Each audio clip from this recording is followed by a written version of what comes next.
Sa iban pang balita, kontraktor ng duwa ka drainage project sa Bacolod City, posible i-blacklist ang LGU bangod sa wala natapos ng mga proyekto. Si Adrian Prietos nakatutok. Matapos ginpahayag ni Presidente Ferdinand Marcos Jr. nga i-review ang mga proyekto kontra baha. Duwa ka drainage project sa Bacolod City ang ginapausisa sa alkalde nga ginponduhan sa LGU. Ang nasambit ka drainage project amo ang sa palibot sang Pope John Paul II Tower sa reclamation area kag sa Procnangka sa Barangay 3. Kanina kayo na nila ang drainage going to bye-bye or reclamation. Ang man Japon, kay damo to siya yan ang ginagwaan. Dugay na daw mga 1 year nang uro. Isa lang ang kontraktor sa duwa ka proyekto nga wala pa ginhingadlan sa LGU.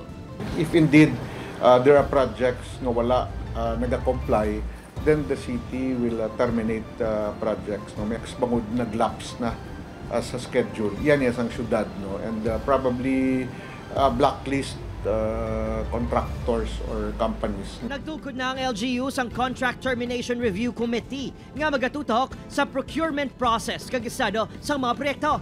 Ini agud matumod kung kinahanglan na nga i-blacklist o kung hindi na pwede makapasakop sa mga bidding sang LGU. Samtang, nagpatigay na sa case conference sa Bacolod City LGU garbage collection contractor. Ang masobrang sa kamilyon ka pesos ka penalidad sini ka contract violations ang ibuhin sa ginabayad sang syudad sa kontrata. Ginatunan pa kung ipadayon pa ang serbisyo sa garbage collector bangod sa mga natumod nga biolasyon sa kontrata. You know, kung hindi mo makomply ang imo contractual obligations, paano ka i-continue? Mahuyata that we are speaking, this amount is involved, is not a joke. That is 303 million. Opo, Kiril Gasilio, Adrian Prietos, 1 Western Visayas.